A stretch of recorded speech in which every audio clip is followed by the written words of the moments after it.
Hello everyone. Welcome to SMA Mitra. तो आज आपकी मुलाकात एजुकेशन सेक्टर से जुड़ी हुई कंपनी से करवाने जा रहे हैं। कंपनी का नाम है एसेंसिव एडुकेयर लिमिटेड। हमारे साथ कंपनी के CEO and whole time director mister Abhijit Chatterjee साहब जुड़े हैं। Sir, thank you for your time and welcome to the show.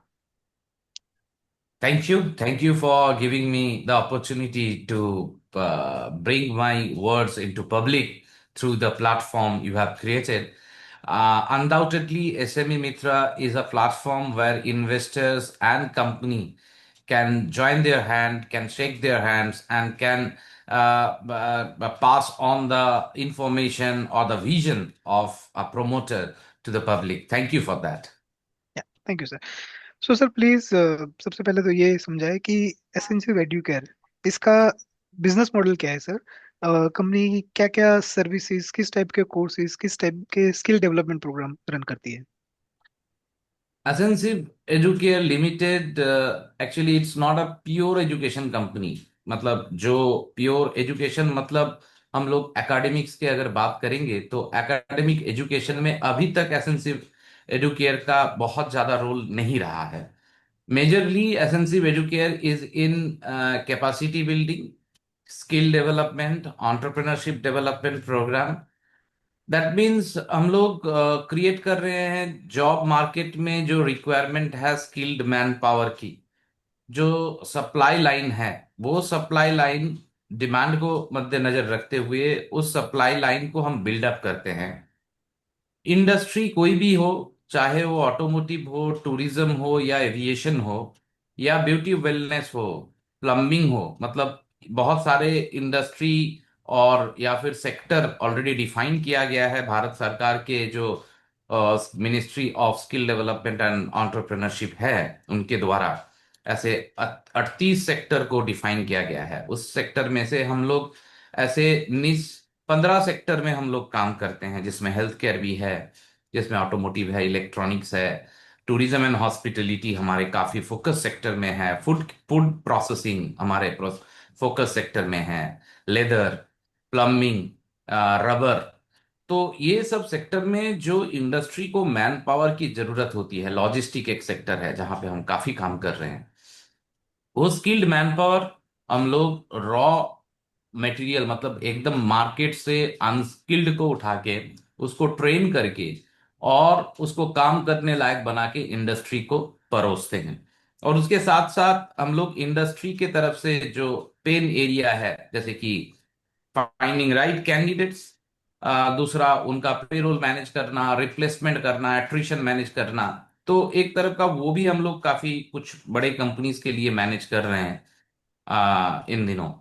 तो हमारा काम अभी सिर्फ स्किल मैन पावर बनाना नहीं है, उसको मैनेज करना भी है। और उसके साथ एक सेगमेंट है अप्रेंटिसशिप। जो अप्रेंटिसशिप सेगमेंट में हम लोग गवर्नमेंट ऑफ इंडिया के जो स्कीम्स हैं, जैसे national apprenticeship promotion scheme, national apprenticeship training scheme, naps और नैट्स, दो मंत्रालय की स्कीम है, उसमें भी हम लोग पार्टिसिपेट करते हैं as a TPA, third party aggregator for the industry. इसके अलावा हम लोग कैपेसिटी बिल्डिंग जो है, कैपेसिटी बिल्डिंग प्रोग्राम्स में मिनिस्ट्री ऑफ पंचायती राज के हम लोग इम्पैनल ट्रेनिंग पार्टनर है। पूरे भारत में ऐसे 9 ट्रेनिंग पार्टनर हैं जिनको मिनिस्ट्री ऑफ पंचायती राज ने चुना है। जो जो पंचों हैं या फिर जो इलेक्टेड रिप्रेजेंटेटिव्स हैं, पंचायत फंक्शनरीज हैं, उनको डिफरेंट जो मतलब पंचायती राज के जो कंपोनेंट्स है उसके ऊपर उनका कैपेसिटी बिल्डिंग की जो ट्रेनिंग है वो हम लोग कर रहे हैं। फिलहाल हम अभी झारखंड में कर रहे हैं और कुछ स्टेट में एंटर करने की कगार में हम लोग हैं। We are in queue to enter in few more states. ये एक पार्ट हो गया। तीसरा बहुत इंपॉर्टेंट अहम पार्ट है जो entrepreneurship entrepreneurship development program. So being an entrepreneur, that is the most preferred area for me also, जहाँ पे हम लोग माइक्रो एंटरप्रेनर, सोलो एंटरप्रेनर बनाने का काम करते हैं, उनको मार्केट लिंकेज करवाना, उनको मार्केट से जुड़वाना, और उनके जो प्रोडक्ट है, प्रोडक्ट को मार्केटिंग कैसे किया जाए और कैसे बैंक से फिनांस मिले, कैसे डिफरेंट लेंडिंग ऑर्गेनाइजेशन से उनको जोड़ा जाए, ये वाला काम भी हम लोग काफी मेहनत से और काफी आउटकम, अच्छे आउटकम हम लोग उसमें दे रहे हैं। उसमें एक प्रोग्राम हम उड़ीसा गवर्नमेंट के कर रहे हैं, apparel sector skill council, beauty sector skill council and tourism sector skill council के साथ, जो मिशन शक्ति के नाम पे जाना जाता है, जहां पे वुमेन एंटरप्रेन्योर हम लोग क्रिएट कर रहे हैं। तो ये मोटा मोटा हमारा जो काम है, मैं अगर कैटेगरिकली डिवाइड करके बताना चाहूँ तो यही है। इसी में हम लोग जुड़े हुए हैं।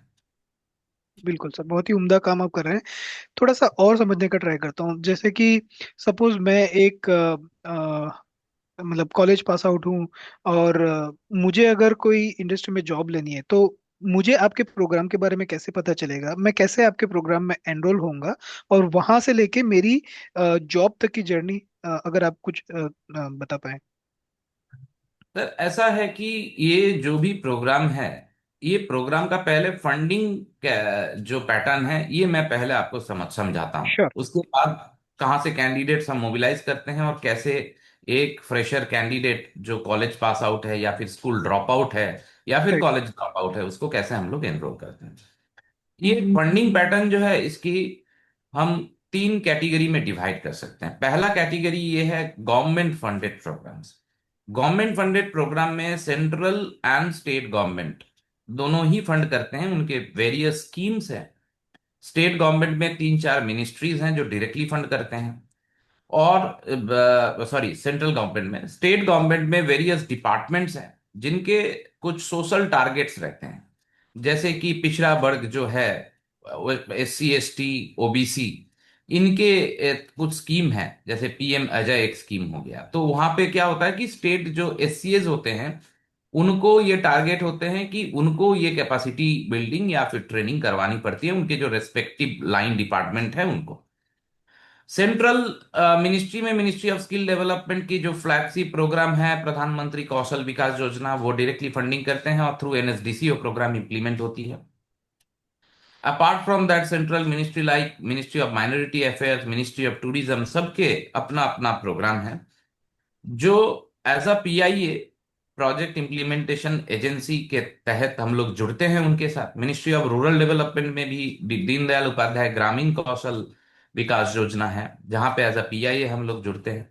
अभी जो प्रपोजल हमसे मांगा जाता है, या फिर जो प्रपोजल हम देते हैं, या फिर टेंडर में पार्टिसिपेट करते हैं, उसके बाद एक डिफाइंड होके आ जाता है कि इस क्षेत्र में इतना इतना कैंडिडेट को ये सेक्टर में आपको स्किल करवाना है। ये ओके। गवर्नमेंट प्रोग्राम है। उसके बाद हम लोग लोकल लेवल मोबिलाइजेशन स्टार्ट करते हैं। ये लोकल लेवल मोबिलाइजेशन में जो गवर्नमेंट मशीनरी हैं, जैसे कि अगर SC ST OBC का प्रोग्राम है, तो हर डिस्ट्रिक्ट में SC ST OBC का एक सेल होता है। हमें मदद वहां से मिलता है कैंडिडेट आइडेंटिफिकेशन के लिए। अगर वो माइनॉरिटी डेवलपमेंट के लिए प्रोग्राम है, तो माइनॉरिटी का भी हर स्टेट में अलग अलग डिस्ट्रिक्ट लेवल, ब्लॉक लेवल में ऑफिसर्स होते हैं, ऑफिशियल्स होते हैं जिनके मदद मिलते हैं। और अदर एनी कोई प्रोजेक्ट के लिए हम लोग डायरेक्ट मार्केट में अवेयरनेस कैंपेन करते हैं। मान के चलिए कि कोई एक जिला पंचायत में हम लोग कोई अवेयरनेस कैंपेन कर रहे हैं, उसका प्रचार प्रसार करते हुए हम कैंडिडेट्स को बुलाते हैं, प्रोग्राम के बारे में समझाते हैं, और उसके बाद उनकी जो एस्पिरेशन होती है, उस एस्पिरेशन को मद्देनजर रखते हुए उनको हम एक कोर्स सजेस्ट करते हैं कि इस कोर्स में आप एनरोल हो जाए। इसमें बच्चों को कोई भी पैसा खर्च करने की जरूरत नहीं होती है, क्योंकि ये पूरा प्रोग्राम जो है गवर्नमेंट स्पॉन्सर होती है। अंडरस्टैंड। राइट। ये हो गया एक वाइड विजन में आपको दे रहा हूं। इसके बिल्कुल। बाद अगर कुछ प्रोग्राम्स ऐसे हैं जहां पे ऑलरेडी एनरोल्ड कैंडिडेट्स हैं जिनका स्किल डेवलपमेंट करना पड़ता है, जैसे कि SHG ग्रुप्स ऑलरेडी बने हुए हैं, और या फिर प्रोड्यूसर ग्रुप्स ऑलरेडी बने हुए हैं, तो उस प्रोड्यूसर ग्रुप में से लोगों को मोबिलाइज करना पड़ता है, उनको उस कोर्स के बारे में समझाना पड़ता है, and after that they get enrolled and they undergo the training.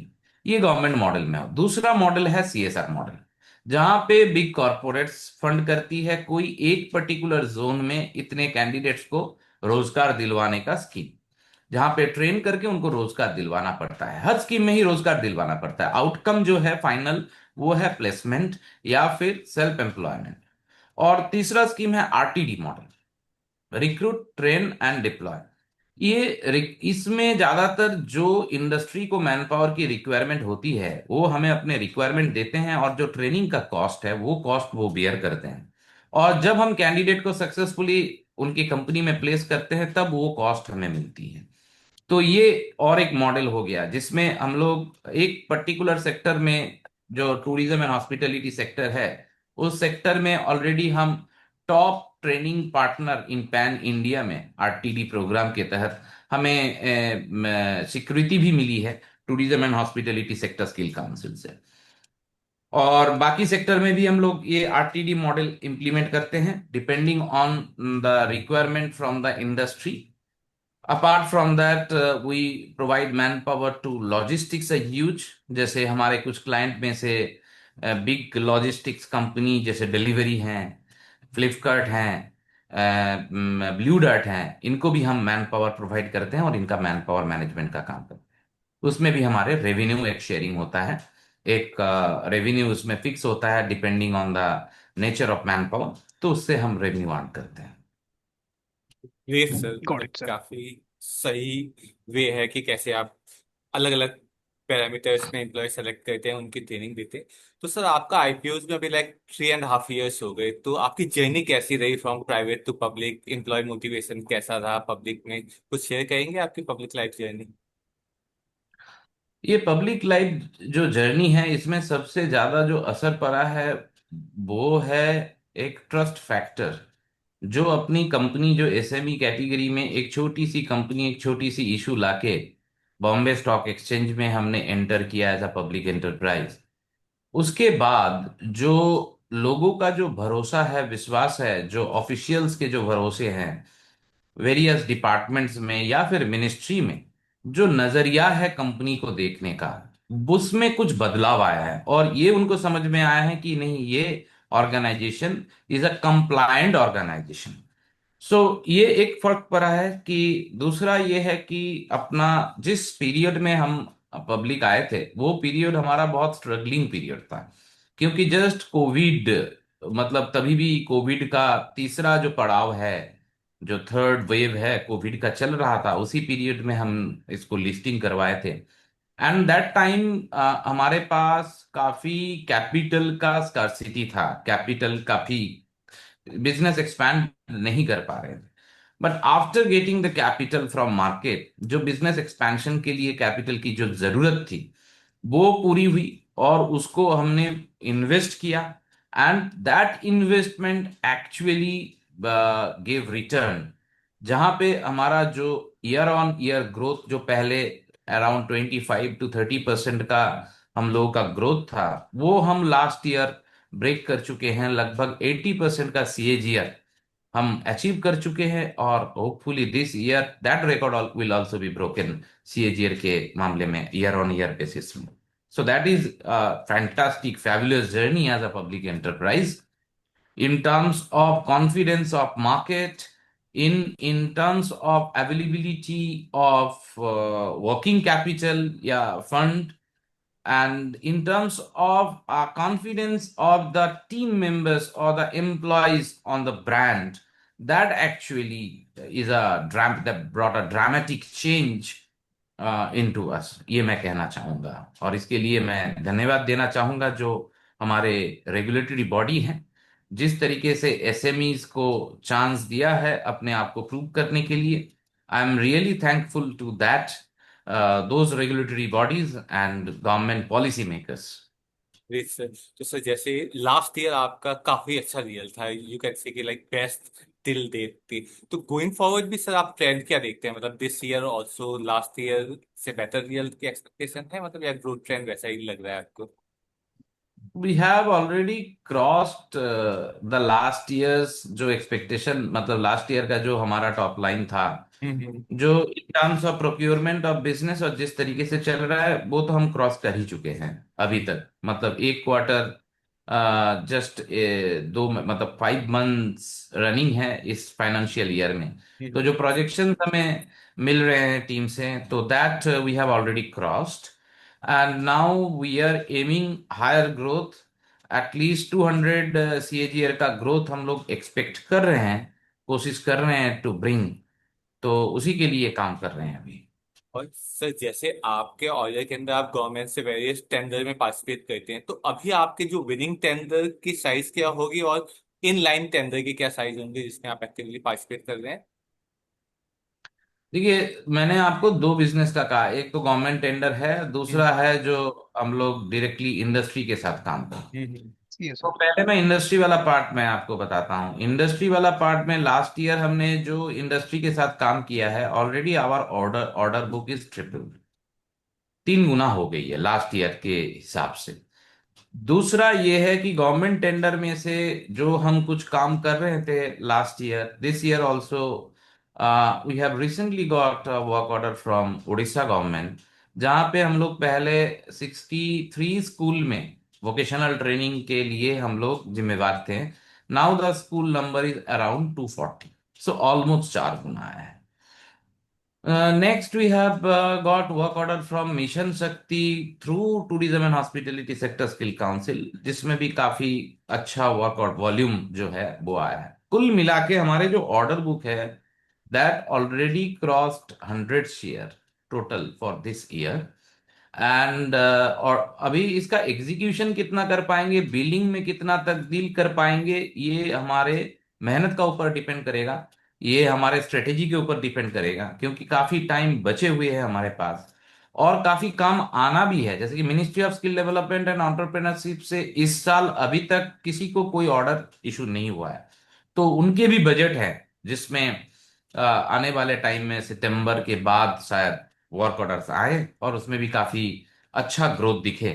Apart from the work order we are expecting, जो हमारे पास है वो मैंने आपको कहा इंडस्ट्री एंड गवर्नमेंट मिला के that has crossed 100 share till date, and we are expecting more now execution and delivery. That actually there are so many factors behind the actual level of execution कितना हो सकता है, वो हम कोशिश कर रहे हैं, अपने आप को स्केल अप कर रहे हैं टीम में भी, और जो फंडिंग भी जो जरूरी होती है उसमें भी हम लोग काफी कुछ कर रहे हैं। Hopefully will able to deliver, will able to keep the goodwill in the market. और सर आपकी जो पब्लिक जर्नी है उसमें आपने एक बार स्टॉक स्प्लिट किया था, तो एनी स्पेसिफिक रीजन आपके स्टॉक स्प्लिट करने का? देखिए, स्टॉक स्प्लिट करने के पीछे अदर्स कोई मतलब ये नहीं रहती है, मंसूबा नहीं रहती है, हम्म अपार्ट फ्रॉम लिक्विडिटी, हम्म कि स्टॉक में लिक्विडिटी आए, हम्म तो यही है। इसके अलावा और कुछ नहीं है और कोई पर्पस नहीं है। Okay sir. ओके। सर थोड़ा सा मुझे आपके ट्रेनिंग प्रोग्राम के बारे में बताइए, ये ज्यादातर ऑनलाइन होता है या लाइक क्लासरूम या वर्कशॉप टाइप के प्रोग्राम्स होते हैं? हमारे ऑनलाइन प्रोग्राम ना होने के बराबर है। हम लोग ऑनलाइन तभी करते हैं, कोई स्पेशलाइज्ड प्रोग्राम अगर होती है तभी हम राइट। ऑनलाइन करते हैं। कोविड के टाइम में हमने ऑनलाइन प्लेटफॉर्म भी बनाया था, जो कि आज के डेट में भी हमारे साथ अवेलेबल है। As per requirement we provide that platform, but ज्यादातर हमारे हैंड्स ऑन प्रैक्टिकल ट्रेनिंग होती है। क्योंकि ओके। जो ट्रेनिंग, मान के चलिए कि एक ऑटोमोबाइल बॉडी टेक्नीशियन का ट्रेनिंग हम करवा रहे हैं, वो तो ऑनलाइन पॉसिबल है नहीं। एक ब्यूटिशियन का ट्रेनिंग अगर करवा रहे हैं, एक फूड एंड बेवरेज स्टीवर्ड का अगर हम लोग ट्रेनिंग करवा रहे हैं, तो those are not possible online. Right. Tailoring का ट्रेनिंग, तो दोज ट्रेनिंग्स आर मैक्सिमम जो है ऑफलाइन। एंड दो किस्म होता है उसमें, एक होता है क्लासरूम और दूसरा होता है ऑन जॉब, जो हम लोग इंडस्ट्री प्रेमाइसेस में जाके ले जाके कैंडिडेट्स को करवाते हैं। तो ये मॉडल है हमारा ट्रेनिंग डिलीवरी का। Got it. तो सर ज्यादातर आपका प्रेजेंस कुछ पर्टिकुलर स्टेट्स में है या आप पैन इंडिया में आपके कोर्सेज रन करते हैं? देखिए, अगर हम पैन इंडिया के बात करें, इंडिया इतनी बड़ी एक कंट्री है, तो राइट। हर कोने में हर स्टेट में सेम वे में अगर हम कहेंगे कि the with the same strength काम करना पॉसिबल है नहीं। लेकिन राइट। कुछ स्टेट्स को छोड़ के अभी तक हमारी जो जर्नी रही है, जब हम पब्लिक वे थे तब हम 6-7 स्टेट में ही काम करते थे। धीरे धीरे अभी हम लोग 16 स्टेटों में ऑलरेडी काम कर रहे हैं, जो ऑनगोइंग है। और कुछ स्टेट्स हैं जिसमें हम ऑर्डर के लिए वेट कर रहे हैं।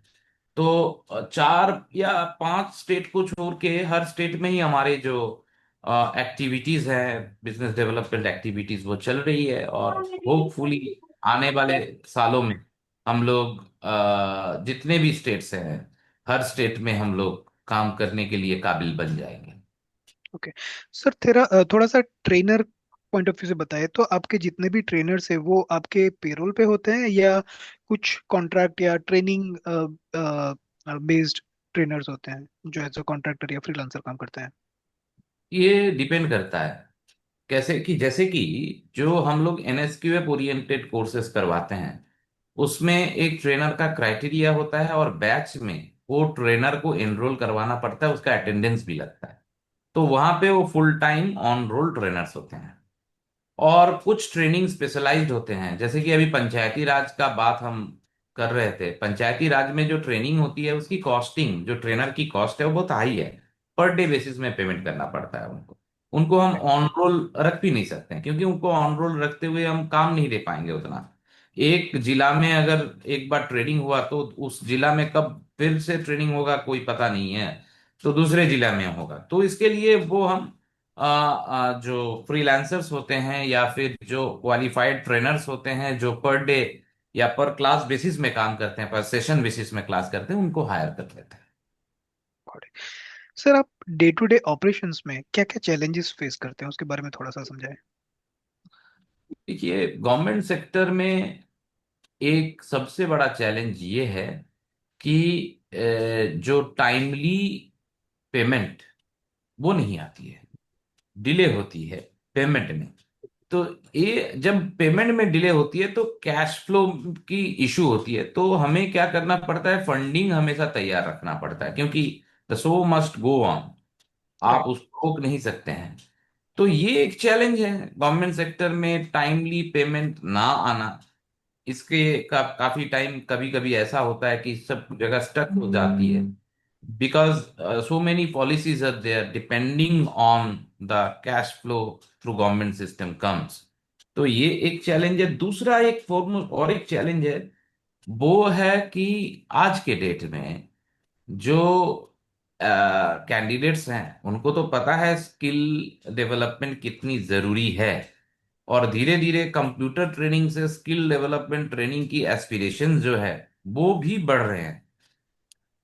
लेकिन एक काइंड का मैं होम सिकनेस आज के डेट में मैं देख रहा हूं बहुत सारे स्टेट्स में, कि बच्चे बाहर जाके अपने करियर डेवलप करने के लिए जहां मिल जाए वहां जाके काम करें, ये वाला मेंटेलिटी थोड़ा सा डाउन है। इसके वजह से जो प्लेसमेंट है, अपॉर्चुनिटी मिलते हुए भी वो प्लेसमेंट परसेंटेज कंप्लीट करने में हमें स्ट्रगल करना पड़ता है। ये ओके चैलेंजेस है। सर, आप इस सेक्टर से काफी जुड़े हुए, काफी टाइम से जुड़े हुए हैं और आपको काफी इंसाइट है, तो मैं ये जानना चाहता हूँ। आजकल जैसे जनरेटिव एआई एआई एजेंट्स वगैरह की बात होती है और एक ऐसा पिक्चर बनाया जाता है कि सबको एक डर लगता है कि 10 साल बाद इंसान के लिए कुछ काम करने के लिए रहेगा ही नहीं, सब कुछ एजेंट करेगा। तो इसको लेके आप क्या सोचते हैं? और जो लोग अभी पढ़ाई करते हैं जो कि 5 साल बाद जॉब रेडी हो जाएंगे, उनके लिए कोई मैसेज अगर आप देना चाहें।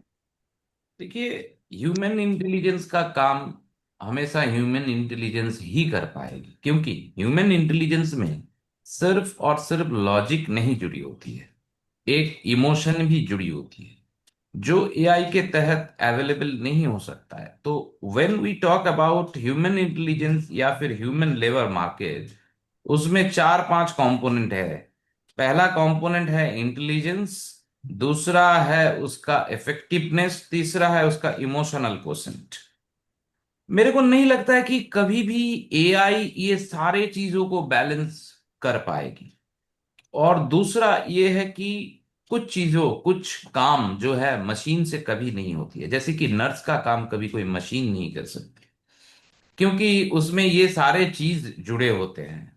दूसरा ये है कि अगर हम एआई एंड रोबोटिक्स को जोड़ते हुए कहें, लॉजिस्टिक्स में जो डिलीवरी बॉय आज के डेट में रिक्वायर्ड है उसका काम मशीन नहीं कर सकती। हाँ, डिफरेंट टेक्नोलॉजी यूज करके आप ड्रोन यूज करके घर घर तो पहुंचा सकते हैं, but ultimately you will be requiring human resource only. Human resource will serve human resource. और सबसे इंपॉर्टेंट बात यह है, अहम बात यह है कि यूजर एक दिन फील करता है कि हमें कितना और कहां तक आर्टिफिशियल इंटेलिजेंस की मदद लेनी चाहिए। और जब अपना ही एग्जिस्टेंस खतरे में रहेगी, तब जाके वो कभी वो आर्टिफिशियल इंटेलिजेंस को बढ़ावा नहीं देगी। दोबारा जो कंपेशन के साथ ह्यूमन रिसोर्सेस का जो रिक्वायरमेंट है मार्केट में दबा के वापस आएगी। ये मेरा विश्वास नहीं है। I have so many statistics and data जिसके जरिए मैं ये बात कह रहा हूं कि yes, AI is a kind of assistant. आज के डेट में ये सच है कि आज के डेट में एक मेल ड्राफ्ट करने के लिए मुझे एक पर्सनल असिस्टेंट की जरूरत नहीं है।